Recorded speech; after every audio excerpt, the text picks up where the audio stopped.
Yankees fans should be feeling pretty good because Aaron Judge may be back. 2 home runs on Sunday, now one short of the rookie record held by Mark McGwire. Take a look at his last 10 games. 7 home runs, almost batting .400.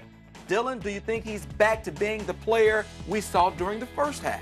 Yeah, I'm starting to see those signs of that first half player that was the MVP of the entire league, not just the American League, but he put that Yankee team on his back.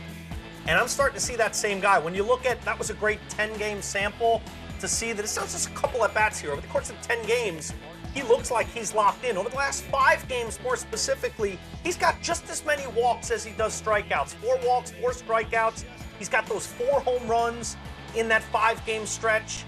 And he's got a hit in every game over his last 5 games. So he's not throwing away at bats. There were times throughout the second half of the season, Tim, that I felt like watching him, first at bat, you could tell he was lost for the game. He'd swing at a slider way off the plate. He'd swing at one over his eyes, giving away at bats, falling behind in the count.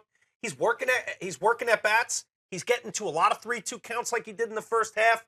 And the power is there to all fields. I think it's a great sign for the middle of that Yankees order. Yeah, it's an unbelievable sign, especially with him and Sanchez. You want those 2 guys clicking together. I feel like that hasn't been a theme all season long. I thought there was a moment that changed his season, and it was Sunday Night Baseball against the Red Sox. And it was an inning that was supposed to be over. Instead, it gets extended with the reverse of a call. He gets a chance to have a huge at-bat, hits a massive home run. And ever since that point, Dylan, I think his season has really turned around. And you look for 9 home runs. Absolutely. Yeah. And it's almost like he came up to at bat and he was like, I shouldn't be up here. This is bonus. This inning should be. And then he hits a home run. Place goes crazy. And I was like, man, that could be a moment right there. And since that point, this month, 9 home runs. He's back on track again. And Dylan mentions his approach. Yep.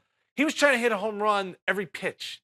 You can't do that. I think the All-Star break was something where we just thought he was going to be Paul Bunyan, and we took him to this whole nother level. He's still got to realize he's a baseball player, and even great baseball players fail 7 out of 10 times. And I think the other tough part was the strikeout streak. It just got in his head. When every day you're in a New York media market, how was that 4th at-bat? That 4th at-bat, you look terrible. What about the 2nd at-bat?